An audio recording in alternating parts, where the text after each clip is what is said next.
Më në bën për shkak se përpara e bë dasma tradicionale, u bën shpër, u bë organizimin, shpelli i quhet gjithë me të nimuar. Po?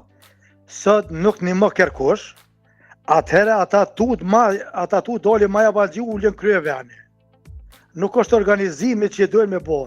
Atëherë me detyru për me bo dasmën e për restorana. Ne për restorana po bëhet me kufizime. Edhe ti tash nëse do me bo të darsëm. Ti thua që sot nuk ka familjarë, nuk ka njerëz që mundesh me bën një dasmë tradicionale. Po, edhe nëse don. E vërtetë nëse ti don me bo, atëherë nuk duhet me të bashku se përpara shembull konkret. I zoti shtëpisë ka siguruar mishin ato ushqimin e këto, po vllaznillaku i çuj ka një muaj. Jo çu vllaznia nipat e kushërit i ka një muaj gjithë. Sot nuk një marr kërkosh. Sot çat mundesh të me arrit me mbulu me parë, domon me paguë krese, kështu nuk quhet kërkosh. Këtu tash ajo.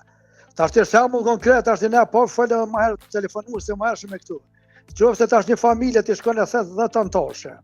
Sigur që ai fëmiu i vogël, sigur që ai mollet njëtën e ka çmimin. Edhe shembull të na, unë kum pa këtu në Perëndim, se kum punuar me dasma, këtu shembull mbledhen 4-5 shok. Qa ka Elja, po qa ka Hyzeri, nevojë me një muaj darsëm. Këta çuan ja shembull e pyetën a ke televizor, ja blen televizorin 4-5 shok por, ja blen lavatricën, ja blen makinën për anë, ja blen shpëretin këtu një muaj. Ndërsa të na shkon me 10 euro, 20 euro dhurat, shkoj 10 vet. Damona e ku po jetë? Ti apo shkon me një muaj ati dashamirit tën, apo shkon me dëmtue. Edhe atëherë po detyrohen njerëzit me kufizue numrin me kufizue edhe jemi këtu ku jemi. Po drejtë më të onë tash edhe drejtë më të onë edhe për dasma i naftuoh pak. Pse? Se i ftën të njerëzit, të na jërkon 2 fjalë, po jo, tash ta lep jo.